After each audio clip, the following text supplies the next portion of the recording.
A rua é a última parada das drogas. Antes disso, um esquema criminoso faz com que ela entre no país. Um dos caminhos é a fronteira Brasil-Bolívia. E como é a fiscalização para impedir que os traficantes façam esse trajeto? A nossa equipe foi até Mato Grosso acompanhar o trabalho da Polícia Federal. Nos limites do Brasil, um esquadrão de elite trabalha longe dos holofotes e perto do perigo. Bora, polícia! No chão, todo mundo! Para entrar no nosso país, só passando por esses homens de preto aí. E a fiscalização é rigorosa, porque vem de tudo do outro lado da fronteira. Você mora onde? Mora aqui no Primavera. Eles combatem o tráfico de drogas e conhecem os produtos pelo cheiro. Tem uma aqui. O resultado das operações vira motivo de festa. E não é para menos. Para cada apreensão como essa, são dias ou até meses de investigação.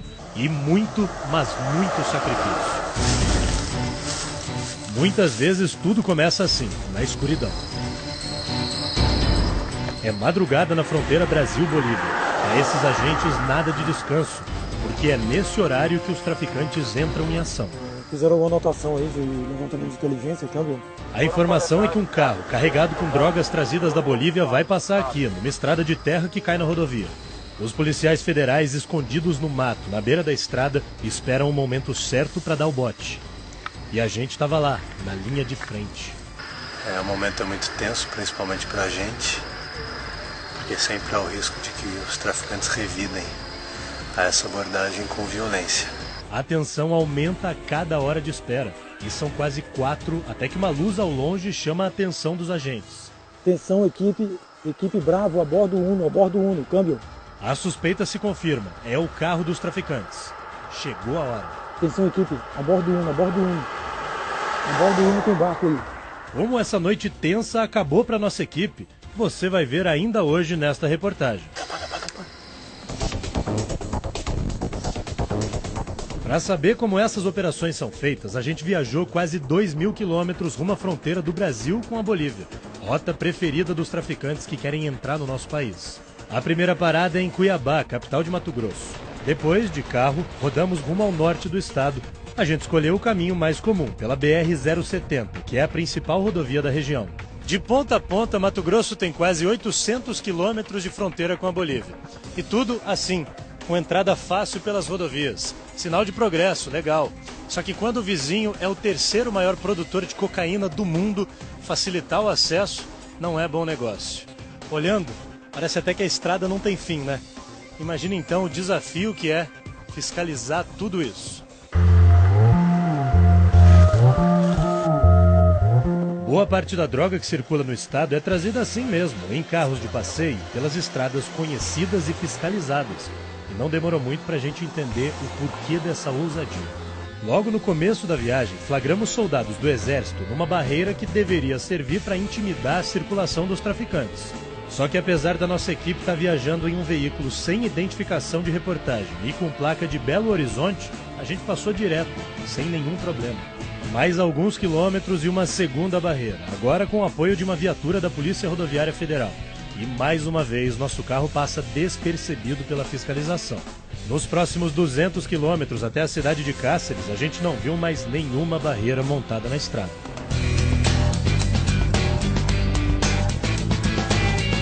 As belezas naturais do Pantanal são a marca dessa região. O portal, que fica bem aqui na entrada de Cáceres, cidade a 230 quilômetros da capital Cuiabá, dá boas-vindas aos turistas, que são parte importante da economia local. Mas aqui também existe um outro mercado, que movimenta muito mais dinheiro, o do tráfico de drogas. É que quase metade de toda a cocaína consumida no Brasil passa por aqui. A geografia daqui torna esse trabalho mais difícil, porque apesar de abrigar o Pantanal, uma área de 250 mil quilômetros quadrados de vegetação alagada, o limite de território entre Brasil e Bolívia em Mato Grosso não é cortado por nenhum rio. Por isso a região é chamada de fronteira seca. Para atravessar com drogas é só ter coragem de enfrentar o perigo, coisa que não falta aos traficantes. Olha só como um casal pretendia trazer litros de cocaína líquida pela fronteira, em preservativos escondidos dentro da barriga. Só que no meio da travessia o líquido vazou e o traficante morreu intoxicado. A mulher sobreviveu, mas ficou com essa lembrança aí da escolha errada marcada no corpo. Um levantamento recente da Polícia Federal mostrou que quase 50% da cocaína distribuída no Brasil é fabricada em laboratórios na Bolívia. Os traficantes carregados com quilos do pó saem de vilarejos que ficam perto da fronteira. O objetivo é chegar a Cáceres, cidade de 90 mil habitantes que serve como uma espécie de entreposto da droga no Brasil. Daqui, o produto é distribuído para todos os estados do nosso país. Cáceres é um lugar de hábitos simples, onde tem mais bicicleta do que carro nas ruas. Aqui não é difícil flagrar um grupo de araras, dessas que a maioria das pessoas só vê no zoológico, repousando tranquilamente numa árvore no centro da cidade. O casal de quero-queros também vive numa boa por aqui. A cidade é banhada pelo rio Paraguai, um gigante de 2.600 quilômetros de extensão, que deixa tudo ainda mais bonito. Podia ser também um paraíso da tranquilidade. Mas foi só conversar com os moradores que a gente percebeu que aqui o sorriso esconde o medo. Porque a gente corre risco, né? A gente não sabe quem que é o amigo que está do lado, o cliente, né? Dá medo. Isso dá medo. É difícil, né? É a fronteira aqui, né? Qualquer coisa que acontece já culpa a cidade, que é a fronteira, né? Mas é muito... o tráfico é demais aqui. A cultura do tráfico de drogas na região acendeu o sinal de alerta da Polícia Federal, que é responsável por proteger as fronteiras brasileiras dos traficantes internacionais. Nos últimos anos, a PF passou a investir mais nos equipamentos e estrutura física em Cáceres. A nova delegacia na cidade foi inaugurada no ano passado e as apreensões vêm crescendo. De janeiro até agora, são quase 2 toneladas de cocaína que deixaram de se espalhar no Brasil por causa do trabalho desses policiais. Então, se tu ir comparar o efetivo, comparado com mais de 700 quilômetros de fronteira, comparado com a circunscrição de 21 municípios e as apreensões, nós estamos obtendo excelentes apreensões. Nós temos apreensões esse ano de 170 quilos, 250 quilos, 450 quilos, e a maior apreensão, que é o recorde aqui da fronteira, que também foi nesse ano, de 584 quilos de cocaína. Aqui são 42 agentes, o que é pouco para o tamanho da fronteira. Mas eles compensam a falta de equipe na base da animação. Olha a reação dos policiais quando eles acham a droga. E não é para menos. Uma apreensão como essa pode exigir meses de trabalho. São muitas horas desgastantes antes da comemoração. Esse vídeo mostra os policiais durante o monitoramento de um traficante. Por dias, eles estudaram a rotina do suspeito antes de fazer a prisão, que aconteceria só semanas depois. Assim é chamado o trabalho de inteligência, que passa cada vez mais a fazer parte da rotina por aqui. Às vezes as pessoas aqui ficam noites, viram noites para coletar dados, para tentar entender o que está acontecendo. Porque as organizações hoje elas não falam abertamente sobre nada, né? A gente tem, por exemplo, interceptações, mas ninguém fala claramente assim, vamos transportar uma droga, transportar tantos quilos.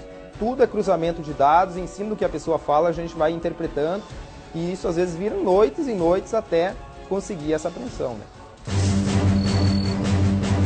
O que começa com investigação termina quase sempre no meio do mato. Nessa apreensão, os agentes procuram um carregamento de cocaína. A informação é que a droga está enterrada, mas o terreno é enorme. E aí a experiência de um agente fez toda a diferença. Repare que ele só usa a intuição e uma vareta para encontrar a droga, pelo cheiro. Tá aqui? Mais alguns quilos para conta da polícia, dessa vez sem a resistência dos bandidos. Mas nem sempre é assim. O tráfico na fronteira usa armamento pesado contra a polícia. Esse fuzil apreendido em uma operação é um .50, capaz de penetrar carros blindados e derrubar helicópteros. Era uma reação desse tipo que os agentes esperavam encontrar durante essa campana para prender traficantes perto de uma pista de pouso clandestino. Com o risco, a equipe espera deitada no chão da mata, em silêncio. O som do avião que traz a droga vai ficando mais alto, até que ele aterriza. é o sinal para os agentes. Bora, polícia! Nessa hora a imagem da câmera some, mas o som é de tiros. Tudo muito rápido. Logo os bandidos são deitados no chão presos. E o avião carregado com cocaína não voa mais. A equipe do Documento Verdade aceitou o risco e foi para campo com os policiais.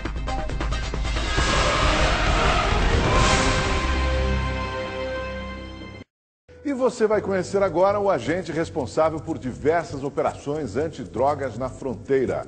E é com ele que nossa equipe participa de uma perigosa missão. O agente Feitosa é o policial mais antigo da PF em Cáceres. Há 3 anos ele deixou a Bahia, onde era soldado do Exército, para virar líder dos agentes mais novos que chegam à fronteira. Quando ele fala, todo mundo presta atenção. Tem uma cabriteira ali que vem lá da região do Rio. Então, muito provavelmente, esse veículo que vai buscar a droga vai entrar naquela cabriteira. E é com ele que seguimos para mais um dia de ação na fronteira entre Brasil e Bolívia. O objetivo dessa operação que a gente acompanha é pegar de surpresa traficantes que saem da cidade em carros cheios de droga. Tudo tem que acontecer muito rápido antes que a notícia da Blitz se espalhe entre os criminosos. A maioria dos traficantes usa carros com placas de outras cidades, e é esse o primeiro critério dos agentes para fazer a abordagem.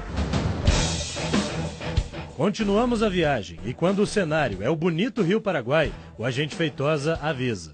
Daqui em diante o território é cercado por traficantes. Logo na frente, chegamos a uma estrada de terra que começa na rodovia e termina em rotas clandestinas abertas por criminosos. Um lugar cheio de perigo, onde o que vale é a lei do silêncio.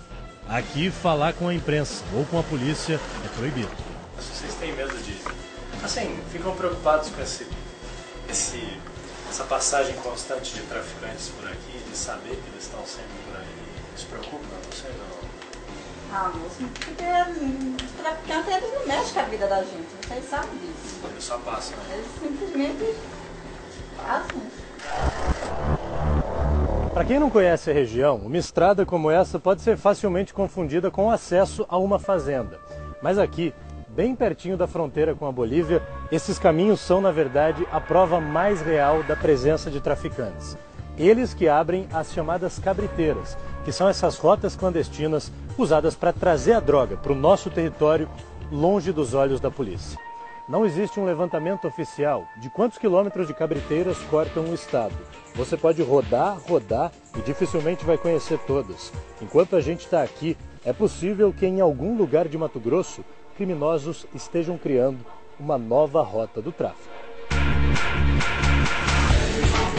A partir do momento que a polícia descobre esse ponto, eles vão abrindo outros e outros. E vão abrindo... Até o momento que começar a voltar para as primeiras, né? Então, a gente está sempre fazendo monitoramento para estar verificando a utilização dessas cabriteiras, né? Saber se elas estão ativas ou inativas. Os sinais deixados pelos traficantes estão por todos os lados. É só saber procurar. A gente fica atento aqui aos detalhes, né? Que são as marcas de veículos, né? Vê aqui que está bem batido, inclusive... O que significa? Passou algum carro aqui? Isso. Passou algum carro recentemente. E outro indício que a gente vai procurar aqui são evidências de que alguém está pernoitado por aqui, né? Um boliviano.